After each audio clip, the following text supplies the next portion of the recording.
A tu disposición.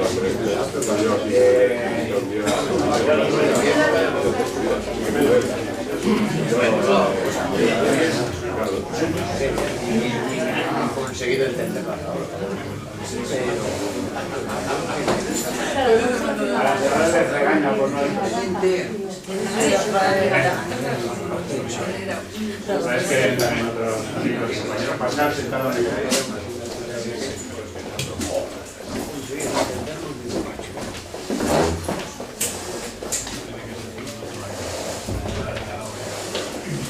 Bueno, me vais a permitir hoy que presente yo a la ponente de la charla de hoy, porque estamos juntos, somos compañeros en el Departamento de Astrofísica de la Universidad Complutense, estamos haciendo las tesis doctorales y ella hoy va a contar muchas cosas sobre las galaxias, que es el tema en el que está trabajando. Rafaela Ánimo Marino es italiana, pero veréis en la exposición que habla con una fluidez tremenda en los 3 o 4 años que lleva solamente en España, y hasta el punto que incluso tiene expresiones que ya quisiéramos algunos de los que estamos trabajando ahí con ella, y no es es verdad. En su presentación de la tesis y de la tesina, y presentaciones que ha hecho, lo ha mostrado. Y ahora lo vais a ver. Ella, aunque es del sur de Italia, y siempre se llama la gloria de ella, tuvo que estudiar en Bolonia porque en la zona tuya no había una carrera de astronomía. La astronomía y astrofísica no, pues, como pasa en España, no en todas partes se imparte. Entonces, en Bolonia pues tuvo la oportunidad de estudiar. Los títulos no son exactamente iguales las especialidades allí y aquí, y entonces el trabajo del fin de carrera y la tesina la ha hecho aquí, claro. Aunque la presentó allí, bueno, con una fiesta que los italianos nos ganan, en eso nos dan 100 vueltas para, a la hora de los resultados, de celebrar los logros de las personas. Entonces ella aquí, aunque su especialidad allí fue estrellas, sí, estrellas variables, aquí está trabajando más en galaxias. Y ahora veréis que con la exposición suya vais a tener una visión bastante mejor de lo que son las galaxias y su evolución. Aunque está involucrada en varios proyectos, que ahora os contará, y dirá también la tesis en qué consiste. Le dirige la tesis Jaime Zamorano, que conocéis muchos de vosotros, también es mi director de tesis, y Armando Gil de Paz, otro profesor de ahí, adelante, pasáis, de la facultad. Entonces,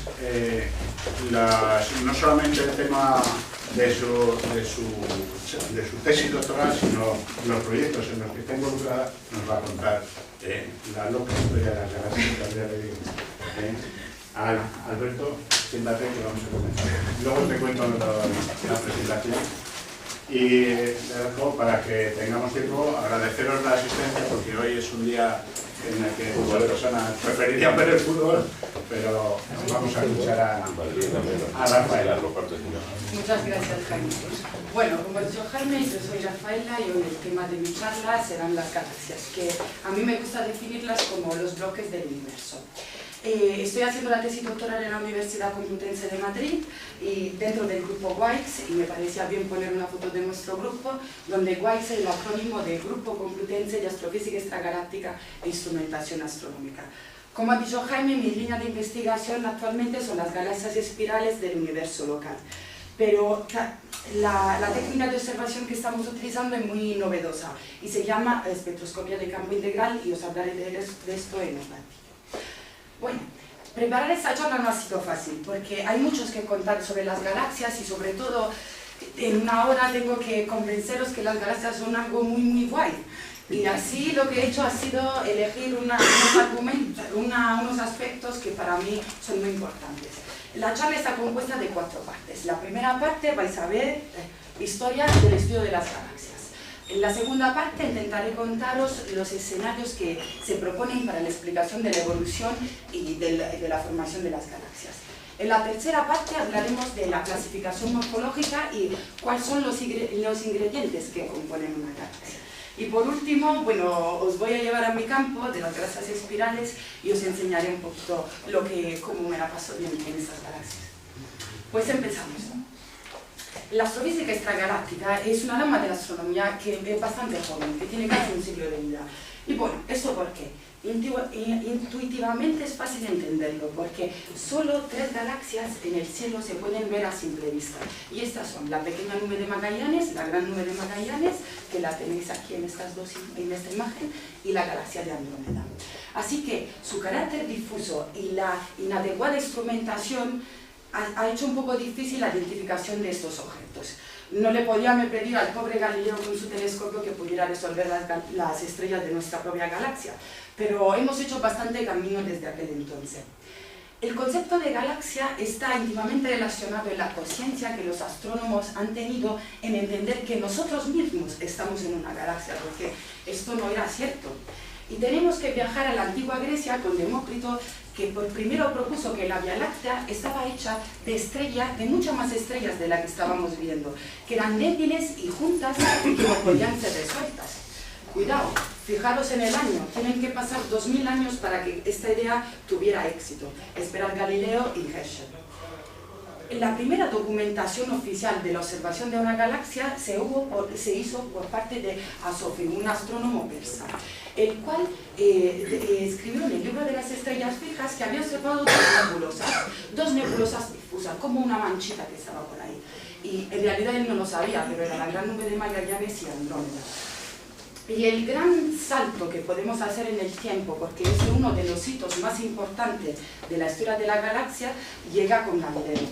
Bueno, aquí tenéis que perdonarme un poquito de patriotismo, porque Galileo ha sido un gran personaje de la historia de galaxias. Él no, hay que decir la verdad, él no inventó el telescopio, porque el telescopio ya lo habían inventado en Holanda. Pero la genialidad de este hombre ha sido construir un telescopio con una sencilla descripción. Le dijeron que había un tubo que permitía, que deformaba los objetos y que aumentaba su brillo. Él con esta descripción construyó un telescopio que no deformaba los objetos y lo aumentaba de hasta 6 veces. Y pensar que su padre quería que fuera médico. Y con él lo que hemos obtenido ha sido resolver las estrellas individuales de la galaxia que a simple vista no podíamos resolver. Otro personaje que merece la pena destacar es Immanuel Kant. Él ha desarrollado una idea que no era la suya, esto suele pasar en la astrofísica, de Thomas Wright, que pensaba que no estábamos solos en nuestra galaxia o en nuestro universo. Todavía no estaba claro lo que era una galaxia. Y él pensaba que existieran otros sistemas solares que estaban regidos por las mismas leyes del nuestro. Tenían una estrella, planetas, órbitas cerradas y elípticas. Y entonces, desde un punto de vista filosófico, era lógico pensar que existían otros universos. Bueno, hay que esperar para confirmarlo eso, pero yo creo que Kant se estaría contento de hoy con la cantidad de exoplanetas que se encuentran a diario. Vamos adelante en la historia y el primer catálogo de objetos extragalácticos que tenemos se lo debemos a Jacques Messier. La verdad que él tampoco estaba buscando las galaxias, lo que buscaba eran cometas, pero al final encontró una primera lista de 25 objetos que no tenían idea de lo que era. Ahora sabemos que estos objetos son 110 y se clasifican como los objetos de Messier y podéis ver que son de distintos tipos, no todos son galaxias, y de hecho aquí tenemos esto de supernovas, cúmulos globulares, nebulosas planetarias y galaxias también. Pero ya vamos por el buen camino. Como habéis entendido o sobreentendido, el desarrollo de la astrofísica galáctica está relacionado al desarrollo instrumental. ¿Por qué no podían ver tan lejos? Porque no tenían los instrumentos. Pero llegó William Parsons con su gran telescopio Leviatán y él ha sido el primero que observó unas galaxias y dijo que eran galaxias espirales. Bueno, él lo que ha hecho, no ha hecho fotometría, lo que nosotros hoy en día llamamos fotometría. Lo que ha hecho ha sido dibujos de la galaxia M51, es el panel aquí de arriba, y de M33. Son conocidas también como la galaxia del remolino y la galaxia del triángulo. Y abajo tenéis las imágenes de esta galaxia como la vemos nosotros ahora.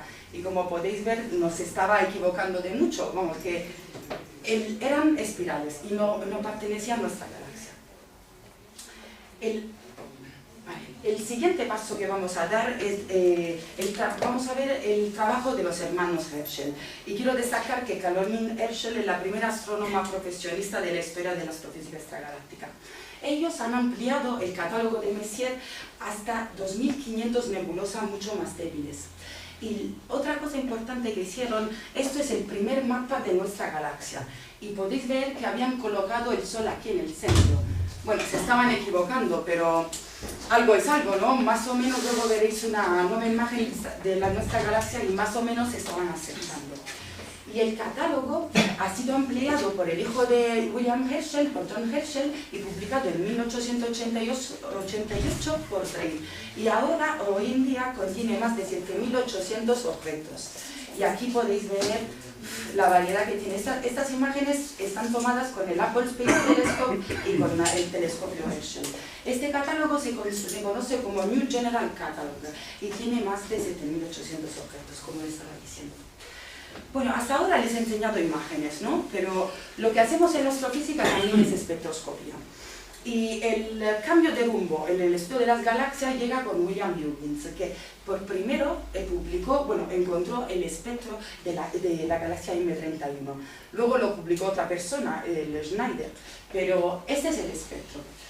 Imagino que visto así esto no significa nada, así que voy a dar un paso atrás y para que veáis que es un espectro.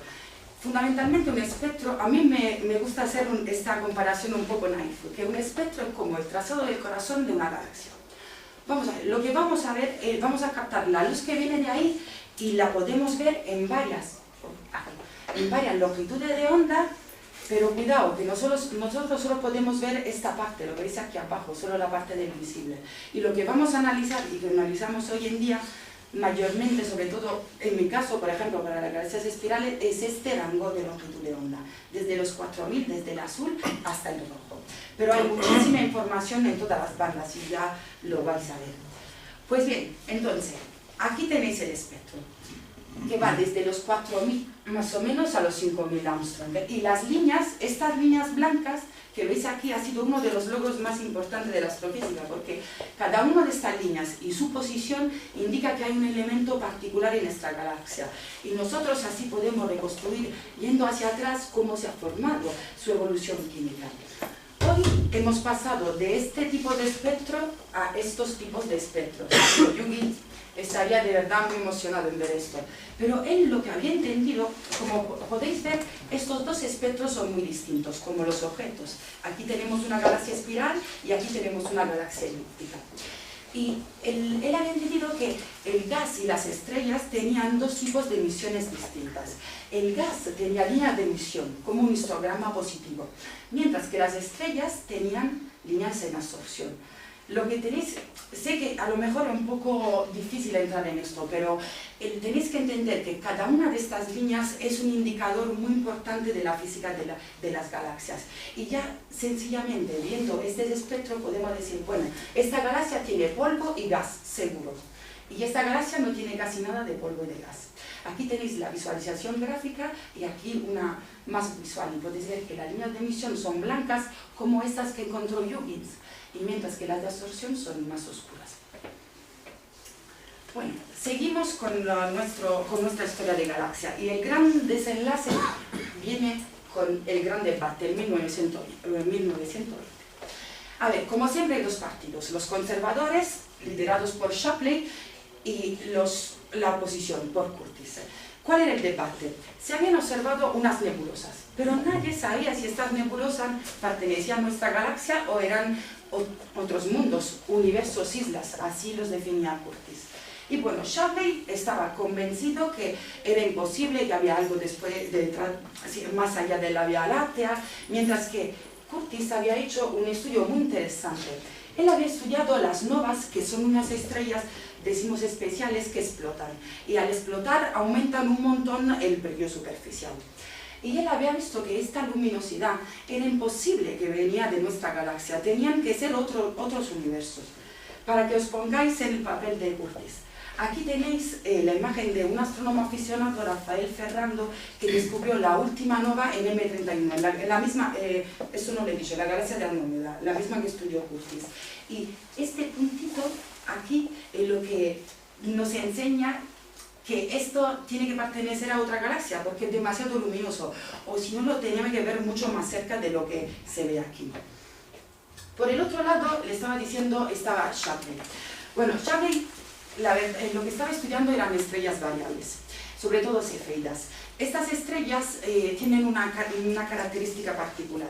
Si somos capaces de medir el periodo y su luminosidad, podemos sacar la distancia a la que se encuentran, así entender dónde están localizadas. El trabajo, en verdad, lo había hecho Henrietta Leavitt, pero como sabéis, en aquel entonces a las mujeres no se les dejaba investigar. Lo que tenían que hacer era actuar como supercomputadoras de datos y dárselo a Shapley, en este caso. Pero bueno, lo que habían llegado a decir es que, según sus cálculos, la Vía Láctea sí, era mucho más grande y a lo mejor aquella nova era parte de nuestra galaxia. Pero también lo que encontró Shapley, que es muy importante, que el Sol no estaba en el centro, pero ya lo empezaba a colocar en uno de los brazos, que ya estaba cambiando la visión de nuestra propia galaxia. Bueno, al final ganó Shapley, aunque Curtis estaba en lo cierto. Y otros conceptos importantes que introdujo Curtis en la astrofísica extragaláctica son la extinción. La extinción es como, tenéis que pensar que es como el efecto pantalla que hace el polvo cuando nosotros estamos mirando una galaxia. Es como si se pusiera una pantalla entre nosotros y la galaxia. Y el otro concepto es el desplazamiento a rojo. El desplazamiento a rojo es... A ver, él no lo había visto como lo entendemos nosotros hoy, pero lo que había notado es que habían unas estrellas que tenían una velocidad demasiado superior a la que tenían las estrellas de la galaxia. Así que tenían que estar más lejos para tener velocidades mayores. La razón se le dio a Curtis los 5 años siguientes, con los estudios sobre M33, que es siempre la galaxia del triángulo. Y esta es una imagen del óptico del telescopio espacial Hubble. Y los estudios han sido, sobre todo, de Duncan, Landmark y Hubble. Bueno, creo que este nombre os sonará más. Y ellos lo que estudiaron ha sido 47 estrellas de la galaxia M33 y demostraron, utilizando esta relación periodo-luminosidad, que la distancia era superior a la de nuestra galaxia. Y así que se aceptó que finalmente pueden existir otras galaxias. Hubble ha sido un personaje muy importante para la astrofísica extragaláctica y para la cosmología, porque él por primero quiso entender el universo como un todo, galaxias, planetas, todo. No como cajitas separadas, no, nosotros estamos por ahí, quién sabe lo que hay por allá. Y en herencia nos dejó dos cosas muy importantes. La primera, que es la ley de Hubble. La ley de Hubble, que de manera muy grosera lo que hace es relacionar la distancia de la galaxia con el desplazamiento al rojo, lo que le acababa de decir. Pero tenéis que verlo en esta manera. Cuando nosotros observamos algo que está cercano, sabemos que si este objeto tiene hidrógeno, el hidrógeno tiene que emitir en una longitud de onda particular. 6.500 Armstrong, por ejemplo.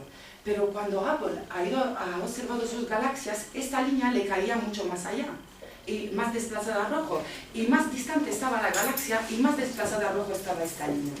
Así que lo que él entendió es que él estaba pasando algo en el universo, que la física de este universo no era la misma física del universo más lejano.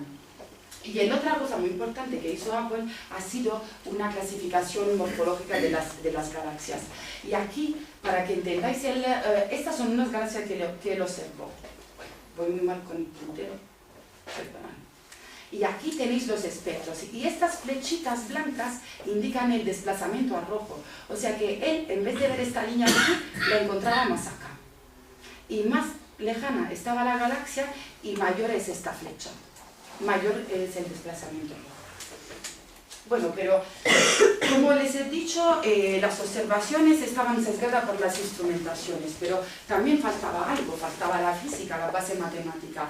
Y los estudios teóricos estaban en marcha con Lemaitre y Einstein. Un punto que tenían en común estos dos matemáticos, astrofísicos, científicos, un poquito de todo, era que creían que el universo era homogéneo, pero veían su desarrollo de manera distinta. Y en particular, lo que tenía casi más razones era Einstein, porque él ha sido capaz de desarrollar un modelo matemático que podía modelar el universo. Era un modelo que no tenía muchos puntos fuertes, porque lo que hizo él ha sido introducir una constante cosmológica en la cual el universo podía expandirse, contraerse o ser estático. Bueno, un poquito, nadie se lo cree esto. Y de hecho, una curiosidad, Lemaitre pensaba que la matemática de Einstein estaba muy bien, pero su física era abominable, y se estaba equivocando. Pero no, Einstein estaba en lo cierto. Y de ahí nace la teoría de la relatividad general, que se ha desarrollado muchísimo en los últimos años gracias a científicos como Eddington, Feynman, Walker, Hoyle. No me voy a parar mucho sobre esto, pero lo que hicieron esta gente ha sido crear una teoría, la gran teoría del Big Bang. No puedo explicar este póster porque de verdad sería otra charla, pero para que lo entendáis, tenemos un modelo que más o menos tiene algunos puntos más fuertes y otros más débiles, en la cual encaja todo.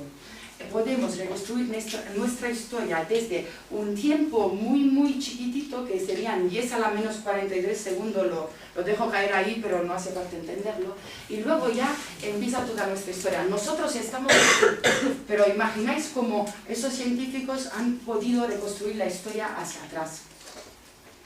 Bueno, a ver. La astrofísica extragaláctica en los últimos 20 años ha avanzado muchísimo. Para poneros un ejemplo, hace 20 años, a lo mejor habrá que apagar la luz.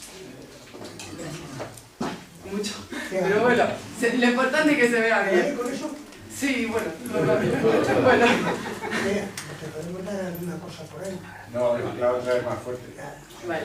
Bueno, hace 20 años, si mirábamos en el clúster en el grupo de Virgo, lo que podíamos reconocer son unas pocas galaxias, pero hoy, a ver si pillo la tecla bien, me voy a... Ay.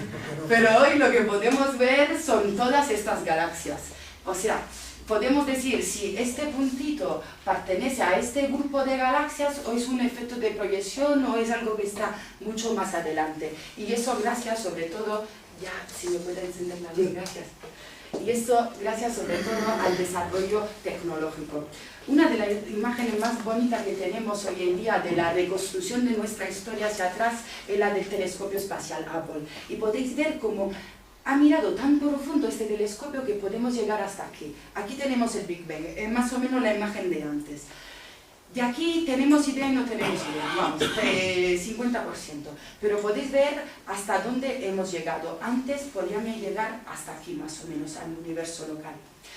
Y el otro avance muy importante que se ha hecho en estos últimos años ha sido el conocimiento de nuestra propia galaxia. Y aquí, ¿os acordáis el mapa que hicieron los hermanos Herschel? Bueno, aquí tenemos una emisión multilongitud de onda del centro de nuestra galaxia. Y es un producto de la NASA, por cierto. Y podéis ver cómo cambia la morfología según miremos en las distintas bandas. Aquí tenemos desde la banda radio, las longitudes de onda más grandes, más largas, hasta los rayos gamma. Pues entonces, tenemos que agradecerle muchos a los instrumentos y sobre todo han trabajado mucho en este sentido el Hubble Space Telescope, Spitzer y esos son los dos telescopios que están ahora fuera de la atmósfera. Pero también desde Tierra se pueden hacer cosas muy chulas, como por ejemplo con el GTC, que es uno de los telescopios más grandes que vosotros tenéis en territorio español, y el Keck, que está en Estados Unidos. Pero todavía queremos siempre más, queremos siempre mirar más allá. Y estamos esperando ahora la puesta en órbita del James Webb, que va a sustituir el Hubble, y el gran interferómetro ALMA. ¿Veis? Es una brutalidad de antenas. Estos dos van a colaborar, uno desde Tierra y uno desde el espacio. Bueno, y para acabar esta parte, la primera parte, aquí, señores, les presento la imagen más profunda que tenemos hoy en día. Pues, parece raro, pero aquí dentro hay 10.000 galaxias. Cada uno de estos puntitos es una galaxia. Estas que se ven más así porque están más cerca, pero lo que hemos estudiado es cada uno de estas. Y quiero llamar la atención en este cuadratito. Aquí tenemos este puntito rojo que veis aquí, es la galaxia más lejana que conocemos hoy en día. Podéis no creerlos, sois libres de no creerlo, pero sí que existe. Ha sido demostrado científicamente que este puntito es una galaxia. Y ahora le voy a enseñar un vídeo que es como una simulación de cómo el telescopio espacial Hubble ha ido a captar este rectángulo de más o menos 1 milímetro cuadrado en el cielo. Estamos en la constelación de la Ursa Mayor. Aquí la tenéis. Y podéis ver, sí, perdona. Y podéis ver, estas son imágenes de 342 exposiciones, desde septiembre de 2003 hasta enero de 2004. Y podéis ver cómo estamos yendo lejos, lejos, lejos, y ahora la calidad a lo mejor del vídeo no es muy buena. Pero bueno, lo que podéis ver, este es el cuadrado que para 5 meses Hubble estuvo tomando imágenes. Y tenéis que ver tenéis que pensar que como que estamos mirando una pelotita de tenis a 100 metros. O sea, yo no vería nada. Pero aquí podéis ver las galaxias primigenias del universo. Y para nosotros ha sido todo un éxito, porque esto significa que podemos ir un poquito más allá en el espacio y en el tiempo. Bueno, pues pasamos ahora a la segunda parte. ¿Cómo se han formado las galaxias? Para colocarnos un poquito en el tiempo, tenéis que pensar que aquí estamos nosotros y aquí está el Big Bang, ¿vale? Pero a nosotros los astrofísicos extragalácticos nos gusta hablar en términos de redshift y no de tiempo. Hablar de redshift y de tiempo es lo mismo, solo que se manejan números muchísimo más pequeñitos y es más fácil para nosotros. Y lo que queremos cubrir con estos escenarios de formación y evolución de las galaxias, el desierto ese de redshift que está entre 12.000 y 8.000 millones de años. Aquí no tenemos ni idea de lo que ha pasado. Hay unas ideas que la comunidad científica ya ha aceptado, como por ejemplo, bueno, pasó el Big Bang. Desde el Big Bang se creó todo. ¿Cómo surgió el Big Bang? De instabilidades gravitacionales. Y ahí lo dejo. Después, el universo experimentó una temporada homogénea, tranquilita, que no pasó nada. Luego hacemos el salto y ya vemos las primeras galaxias. Esta que les enseñé con el vídeo del Hubble Deep Field. Bueno, se han propuesto dos escenarios. El escenario monolítico y el escenario jerárquico. Todo esto no hay casi nada de observacional que los ha confirmado. Pero son teorías que parece que tienen sentido, ¿no? Bueno, vamos a ver el primer escenario, el escenario monolítico. Como dice la palabra, lo que contempla este escenario es que hay un colapso rápido de la materia. Toda la materia va colapsando en una nube, empieza a enfriar el gas y a comerse todo este gas y ya empieza a formar las primeras estructuras de estrellas. Y ahí luego se forman los discos. Por el otro lado tenemos el modelo jerárquico, que contempla un colapso mucho más suave. Y no está dicho en ningún lado que la materia tiene que colapsar todas juntas. La gente que propone este escenario dice que la materia poco a poco se ha ido juntando, a lo mejor en filamentos, ha empezado a formarse gas, como podéis ver aquí. En este modelo se forma antes el gas, porque necesitamos gas para formar estrella, y luego ya se forman los esferoides. Bueno, ¿dónde está la verdad entre estos dos? Pues la verdad está en el medio, y de hecho ahora hay modelos que dicen que a lo mejor no hay un solo escenario para explicar cómo se han formado las galaxias, porque son tan distintas y cada galaxia es un mundo que no podemos meter todo en el mismo saco. Pero desde el punto de vista de las simulaciones, lo que está ganando es el modelo jerárquico. Y aquí, a ver si empieza la simulación. Estas son todas partículas de materia, ¿vale? Y como podéis ver, esta materia va colapsando en los filamentos, y estos puntitos más azules son las galaxias que se están formando. La materia se enfría, va colapsando de manera mucho más suave. ¿Veis cómo va? Este es el redshift, lo que les estaba hablando antes. Y ahí, en los nudos de estos filamentos, se empiezan a formar los primeros grupos de galaxias.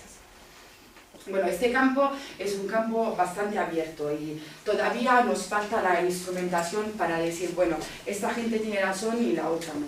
Pero estamos en ello, como se suele decir. Pues pasamos a la penúltima parte de la charla, clasificación. En esta imagen que para mí es muy bonita. Podéis ver cómo las galaxias son distintas, totalmente distintas. Tienen morfologías, colores distintos, se presentan brillos superficiales distintos. Estos son todas galaxias del universo local, o sea, galaxias que están muy cercanas a nosotros. Y este trabajo es una muestra de galaxias de Fried y Gahn, que han querido entender mejor la morfología de las galaxias. ¿Por qué? Porque hasta ahora estamos utilizando todavía lo que se conoce como el tenedor de Hubble o diagrama de diapasón. Pero esta clasificación tiene algo de verdad y algo de mentira. Hay que pillarla así. Hubble en el 1936 lo que tenía a disposición eran placas fotográficas. O sea, sí, era algo, pero no era algo que le podía, era algo sesgado al óptico. Él lo que estaba mirando era una particular longitud de onda que podía revelar algunas características. Pero lo que hizo Hubble ha sido ver que existían dos grupos de galaxias. Las galaxias elípticas, que presentaban una morfología muy sencilla, toda la luz estaba concentrada en el centro y luego iba bajando en las afueras. Y el otro grupo que son las espirales. De las elípticas se indica con una letrita E y con un número, donde el número indica el grado de excentricidad. La E0 es más redondita y aquí vamos llegando a la E7, que ya es más aplanada. Luego tenemos un tipo híbrido, como le digo yo, que son las lenticulares. Otra cosa, las galaxias elípticas están dominadas por estrellas. ¿Os acordáis el espectro que les mostré antes con la línea de absorción? Aquí tenemos estrella, no tenemos ni gas ni polvo. Aquí ya empieza a aparecer algo de gas, podéis ver esta imagen. Y luego ya empiezan todas las espirales que se pueden dividir en espirales con barras y espirales sin barras. Y hay subcategorías según el grado de arremolinamiento de los brazos. Bueno, ahora se estaba perdiendo algo por aquí, porque hoy en día sabemos que aquí hay otras galaxias, que son las galaxias irregulares, pero como les estaba diciendo, estas galaxias tienen un carácter muy difuso y es muy difícil detectarla con unas placas fotográficas. Esta es una versión moderna, ¿no?, del tenedor de Hubble, hecha con el satélite Spitzer, que mira sobre todo en el infrarrojo. Y podéis ver cómo son bastante distintas de lo que estaba viendo Hubble. Hay muchos más tipos, mucha más morfología, hay galaxias que pueden tener un anillo de formación estelar exterior. Esa que está pasando, vamos, ni sabemos lo que está pasando, aquí hay una explosión súper grande. Y hoy el diagrama de Hubble, pero todavía hoy utilizamos el mismo diagrama, así que no es toda mentira lo que decía Hubble. La cosa es que Hubble se estaba equivocando en una cosa. Él creía que la secuencia de Hubble era una secuencia evolutiva, o sea que era la misma galaxia captada en momentos distintos. Pero hoy sabemos que no es así. Este es el diagrama más completo de Hubble que tenemos y de hecho está hecho con una muestra que se llama SINGS de 75 galaxias.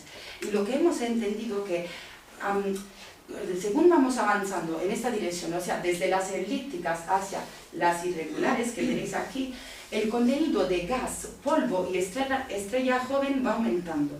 Es como si estas galaxias estuvieran muertas y estas están experimentando formación de estrellas jóvenes y nuevas, y están cambiando su morfología. Así que es una secuencia en los ingredientes de una galaxia, y ahí pasamos a esto. Voy a utilizar la imagen de M51 para que entendáis dónde vamos a buscar cada una de las componentes de una galaxia. Pues el primer ingrediente son las estrellas, y las estrellas podemos verla en el óptico, en el infrarrojo. Podéis ver, fijaros cómo cambia la morfología en la misma galaxia en estas tres bandas. Para hacer estrellas necesitamos gas. Y aquí tenemos el gas. Para ver el gas tenemos que irnos a la longitud de onda del radio. Y fijaros en esta imagen del hidrógeno neutro. Esta cola. ¿Dónde está esta cola? Aquí. Aquí se puede ver. Y eso es muy importante porque indica la cantidad de gas que tiene la galaxia y que puede consumir para formar estrellas. Es muy importante eso. Y por último, tenemos el polvo. Y el polvo podemos medirlo, bueno, en realidad el polvo se puede medir en el infrarrojo, pero también se puede, en esta imagen podemos ver el efecto pantalla que le estaba diciendo antes. Aquí atrás hay todo un mundo de estrellas, que podéis ver aquí, que se están formando. Mirad aquí donde hay más formación estelar, cómo se ve el efecto del polvo. Y por último, ultimísimo, tenemos la materia oscura. Pero la materia oscura no se puede ver ni en ninguna de estas imágenes. Pero les voy a convencer que hay materia oscura. Ahora mismo. Pues, a ver, y aquí, me he olvidado esto. Tenéis una imagen multifrecuencia de la galaxia M74 y como les estaba diciendo antes, imaginaros que Apple tendría esta imagen en vez que esta. Yo no me atrevería a clasificar esta galaxia como espiral. Pues por eso él estaba sesgado hacia estas longitudes de línea. Bueno, los datos numéricos que les voy a dar en esta transparencia son más características de galaxias espirales, porque, como le acabo de decir, cada galaxia tiene un porcentaje particular de estrellas, gas y polvo, y materia oscura, por supuesto.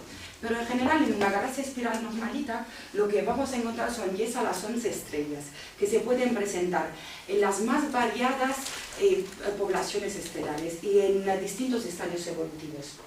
Hasta hoy conocemos tres poblaciones de estrellas.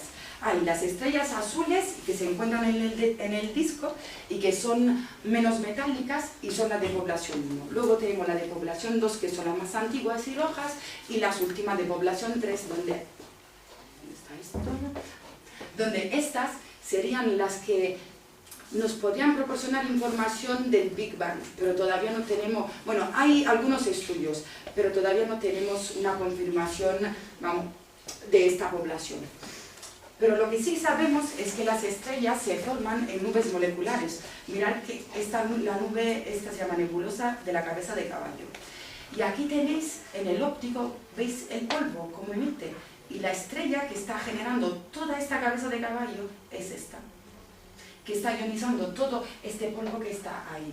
Y también las estrellas pueden nacer en agrupaciones de estrellas jóvenes y se llaman cúmulos abiertos. Para ser estrellas necesitamos gas. Y el gas tiene una composición química muy sencillita. Hay hidrógeno, helio y algunos elementos pesados como carbono, oxígeno y nitrógeno, pero en cantidad mucho menores. Lo que me gustaría que se le quedara es que hay dos tipos de gas. El gas ionizado y el gas neutro. Aquí en la primera imagen tenéis gas neutro. Fijaros que la imagen óptica de la galaxia sería esto que veis en rosa, que son las estrellas.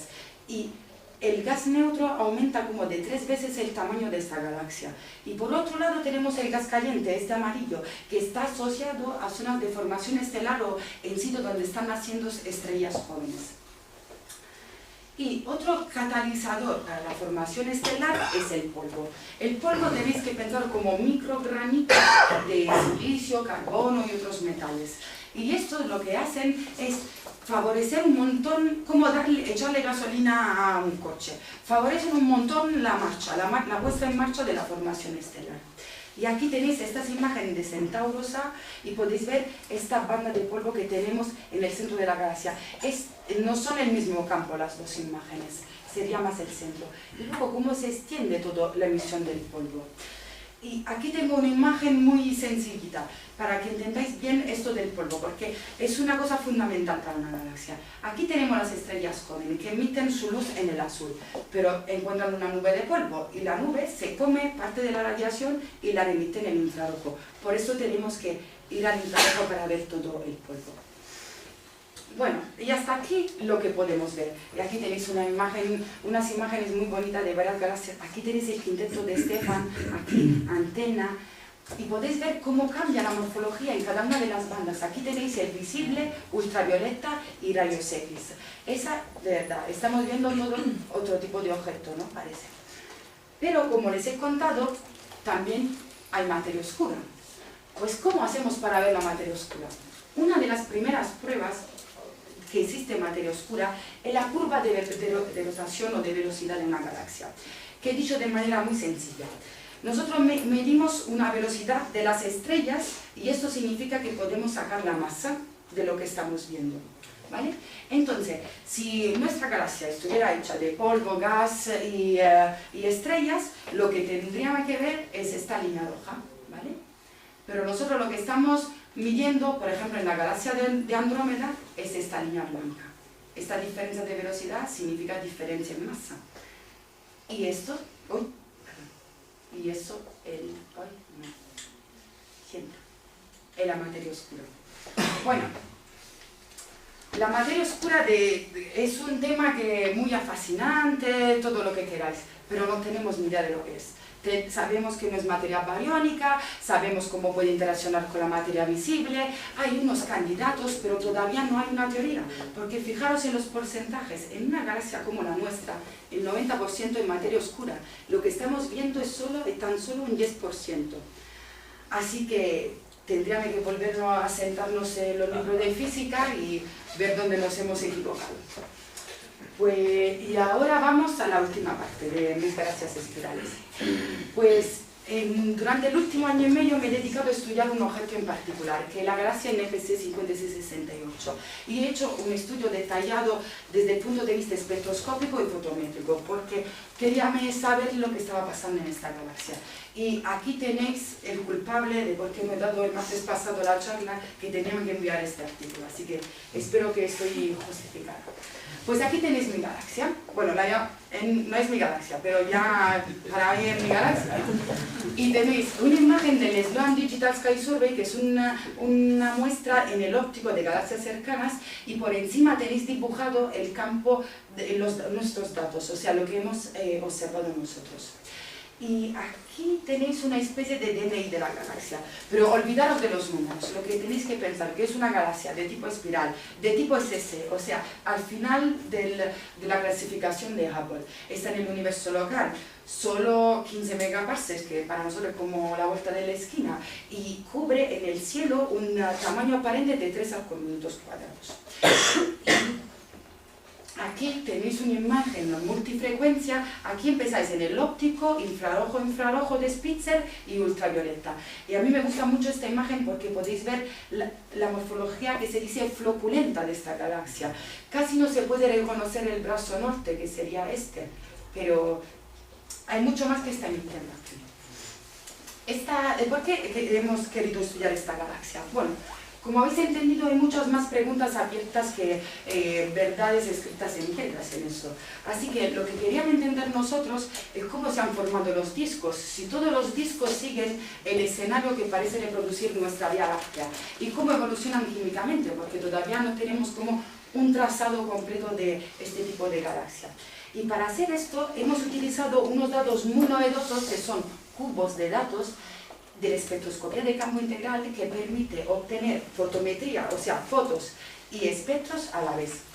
Y desde ahí hemos sacado parámetros, lo que podíamos sacar, todo lo que se puede sacar de una galaxia lo hemos sacado nosotros, parámetros físicos y componentes químicas.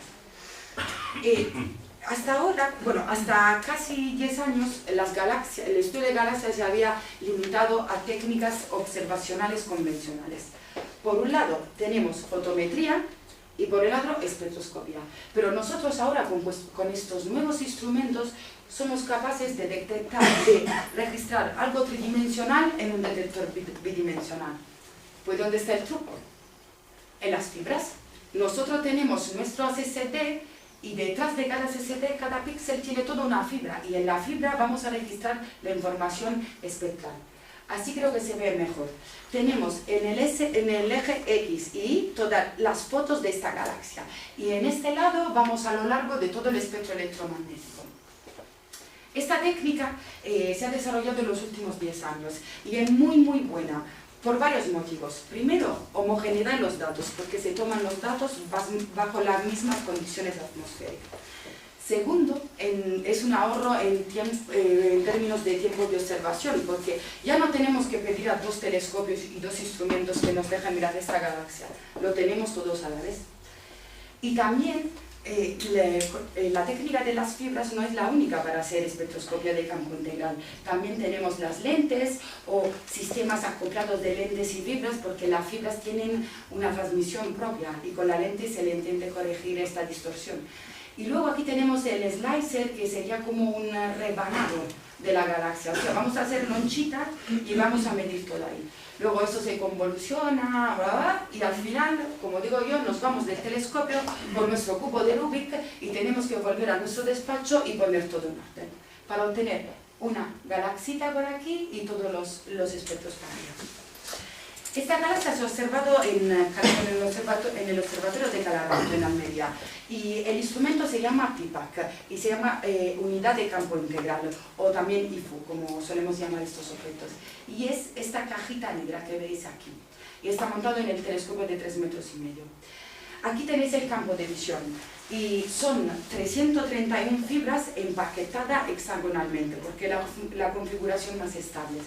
Y estas fibras de aquí se utilizan para observar el objeto, mientras estas, mini-SIFU, se utilizan para tomar el cielo. El campo que cubre son 74 por 65 arcosegundos. Y en nuestro caso, la resolución de las imágenes está vinculada al tamaño de la fibra. Si tenemos una fibra de 5, será 5. En nuestro caso son 2,7 arcosegundos, que no está tan mal. Pero lo nuevo, esto ha sido un primer intento de espectroscopia de campo integral y ha sido muy bueno. Ahora casi todos los instrumentos van a tener todos los telescopios van a tener instrumentos como estos. Y aquí tenéis mis datos.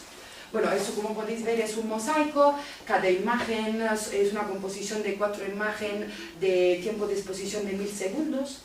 Me parece que esta tiene menos porque no tenía mucho tiempo y tenía que ahorrar en algún lugar. Y ahora le voy a enseñar una pequeña película sobre mis datos. A ver si... Y vamos a hacer un viaje a lo largo del espectro magnético de NGC 5668. Pues lo que vamos a hacer es movernos en esta dirección. Y como les estaba diciendo antes, mi galaxia es una galaxia espiral y lo que vamos a ver son picos, ¿vale? Como un espectro como esto. Y cada vez que pasamos por una línea vais a ver cómo se nota la morfología de la galaxia. Pues aquí, bueno, esta es bastante bonita, pero mis imágenes son un poquito más feas. Aquí no tenemos nada, es el centro de la galaxia y vamos avanzando en longitud de onda, desde el azul hacia el rojo. Podéis ver que van apareciendo unos comentarios y que les indican qué estamos viendo. Por ejemplo, esta es la emisión del hidrógeno. ¿Y veis cómo se va viendo mejor la galaxia? Y estas imágenes están compuestas de una manera que podáis ver el salto. Aquí ya vamos en la parte roja. Esta es una línea de cielo porque también el cielo nos afecta. Y ya vamos en la parte roja del espectro donde tenemos una línea muy importante que es la del hidrógeno alfa, donde podéis ver la formación estelar de esta galaxia que es brutal. Aquí parece que casi no hay nada, pero ya vais a ver, ahí están. Aquí estas son todas estrellas jóvenes. Y ahora tenemos la otra parte del triplete que es el hidrógeno. Y por último tenemos 2 líneas de azufre que son indicadores de metalicidad. Pues bien, con estos datos que hemos hecho, lo que he hecho ha sido coger mi galaxia y decir, bueno, vamos a buscar las regiones H2. ¿Qué son las regiones H2? Pues son sitios son como las cunas de formación de las estrellas. Entonces lo que he hecho ha sido seleccionar todas estas regiones, que son 73, y bueno, hemos hecho también un estudio radial, ¿no? Para ver cómo cambian las propiedades físicas de la galaxia con el radio. Y lo que hemos hecho ha sido estudiar estos espectros. Estos son mis espectros. Cuando antes estábamos mirando la película, estamos pasando por esta línea de emisión, por la otra, y esta es la que les estaba contando, el H-alfa, la más potente. Y de aquí hemos sacado un montón de información. Y le quiero resumir los resultados con estas gráficas. La cosa más importante es que con esta técnica tenemos información bidimensional. Podemos reconstruir la morfología de las galaxias. ¿Y qué hemos sacado? Bueno, en el primer panel tenéis la emisión del polvo. O sea, dónde se está tapando la formación estelar. Aquí tenéis donde están las estrellas jóvenes. Y aquí la velocidad, cómo se mueven las estrellas. Se ve que por un lado se están acercando y por el otro se están alejando, ¿no? Estamos mirando este efecto. Y este es otro indicador de la formación estelar. Como veis, se parecen mucho. Y el anchura equivalente de esta línea de emisión. Pero el resultado que nadie se esperaba de encontrar está resumido en esta gráfica y en estos puntitos. A ver, la cosa es que nosotros creemos que las galaxias se forman. Tienen un episodio de formación estelar, estas estrellas son muy masivas, muy metálicas, se explotan y van a formar más estrellas. Pero lo que pensamos, si vamos a medir la metalicidad, que aquí tenéis el radio de la galaxia, ¿vale? Estamos mirando desde el centro hacia afuera. Que dentro son más metálicas y fuera menos metálicas. Por esto, estos son los modelos teóricos, lo que estáis viendo aquí. que tenemos que tener un gradiente negativo, que fuera menos metálico y dentro más metálico. Pues lo que hemos encontrado nosotros es que este escenario es demasiado sencillo para explicar lo que está pasando, porque hay un cambio de pendiente aquí. ¿Y qué está pasando aquí? Bueno, hemos hecho más estudios fotométricos que no estoy aquí presentando, pero lo que nosotros hemos interpretado los datos y lo que creemos que esta galaxia está creando una barra. Imaginaros que esta barra es como una autopista de doble sentido, ¿no? Está cogiendo gas desde las afueras, lo mete para adentro, crea estrellas y estrellas, y esto va subiendo, y por el otro sentido echa estrellas viejas para afuera. Y por esto sube nuestra pendiente para afuera. Bueno, a ver si el árbitro de la revista se lo cree, porque esta es nuestra visión, pero a ver qué dicen los expertos. Bueno, para terminar, como habéis, espero que le haya gustado lo que he elegido de las galaxias. Hay mucho más que contar, pero la cosa fundamental es que sabemos que las galaxias no son solo estrella, polvo y gas. Lo que necesitamos son siempre telescopios más potentes para ir mucho más allá. Pero me gustaría acabar la charla con esta frase que a Jaime le gusta mucho, que el universo está lleno de misterios, esperando pacientemente a que nuestras facultades mentales se desarrollen. Así que tenemos que modificar la manera de pensar.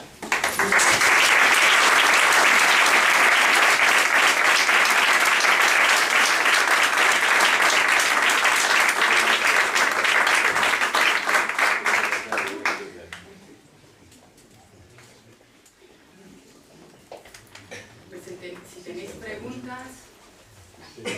En un momento de lo que nos has presentado ha aparecido el proyecto ALMA con la interferometría. Sí. Aquí una vez ya nos hablaron de la interferometría, pero hace mucho tiempo. ¿Podrías aclararnos un poco el sistema que hace? Sí, lo que hace... Bueno, aquí en la sala hay un experto de interferometría. Y a ver si me puede explicar. Lo que hacen estas antenas es...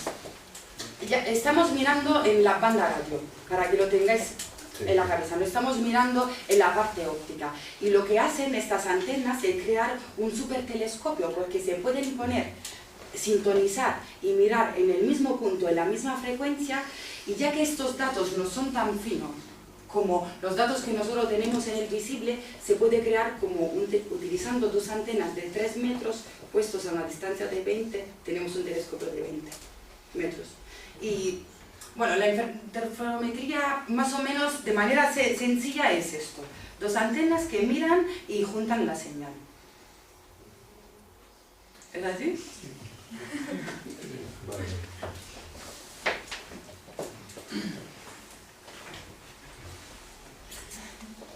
Oye, a propósito de galaxias, ¿es verdad que en el centro de la galaxia hay un agujero negro? Claro, por supuesto. Sí, Por supuesto que tiene. La suerte que tenemos es que está quietecito, que todavía no tiene ganas de comer estrellas. Pero la prueba que demuestra que existe un agujero negro son las órbitas. ¿Cómo? Claro, esto la hay, Claro.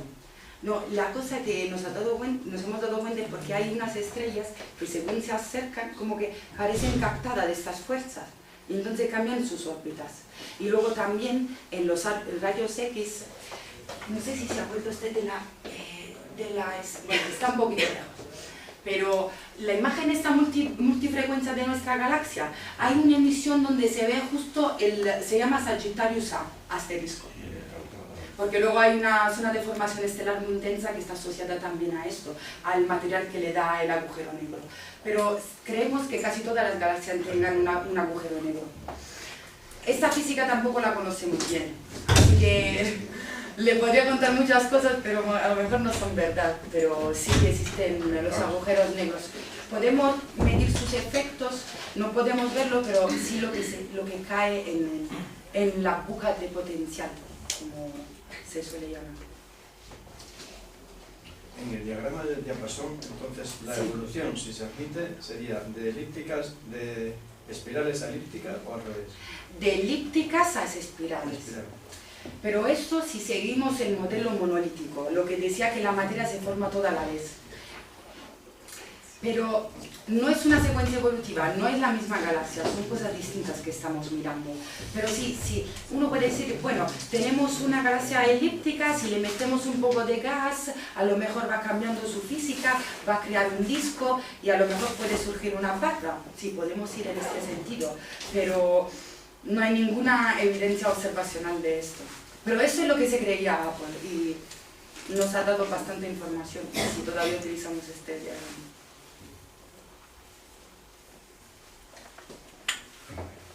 ¿No existe ahora una teoría en la que se supone que las galaxias elípticas son más bien el producto de choque de galaxias espirales? Sí, pero eso ya nos metemos en el mundo de interacción de galaxias. Pero sí, es verdad, y también están las galaxias enanas, que contribuyen a la formación de otra galaxia, o como habéis visto la galaxia de Remolino, que está cogiendo de la otra galaxia enana. Sí, es que las galaxias elípticas se han creído que eran galaxias muertas por mucho tiempo, pero lo que se está demostrando ahora que no son tan muertas, que algo de acción tienen, y sobre todo en esto, en merger, harassment, bueno, tiratura, harassment, Fuerzas de marea. fuerzas de marea, y que son bastante activas desde este punto de vista. Porque fueran muertas estaba un poco en función del tipo de estrella, ¿no? Claro, porque no se notaba formación estelar actual, pero en el pasado a lo mejor son como los progenitores, ¿no?, de las otras galaxias. Y también porque si se ha fijado en la imagen del campo profundo de Apple, la morfología en aquel entonces no era nada cierta. Hay distintos tipos y variedades. Sí, podrías explicar un poco la idea central del proyecto de cómo la espiral barrera echa las estrellas fuera. Sí. Hay modelos de fluidodinámica que no hemos hecho nosotros, pero hemos cogido, y dicen que después que pasa una temporada que del orden de 10 a los 8 años, en una galaxia espiral la rotación puede favorecer que surja una barra.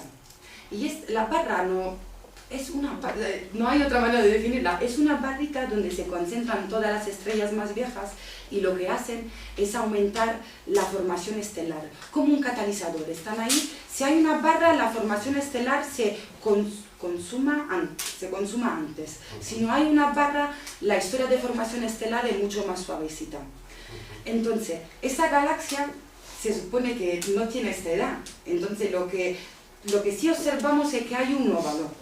Y a lo mejor esto es una barra en formación, pero el efecto en la química ya tiene la sensación que hay algo que está redistribuyendo el gas y las estrellas, porque si no, no podemos pensar como estrellas viejas están en las afueras, y estrellas, y toda esta formación, en general en el centro, en una galaxia espiral, en el centro no hay gas, pero aquí sí lo tenemos, así que alguien tiene que ayudar a este gas a ir para adentro, y la única explicación física que tenemos es una barra.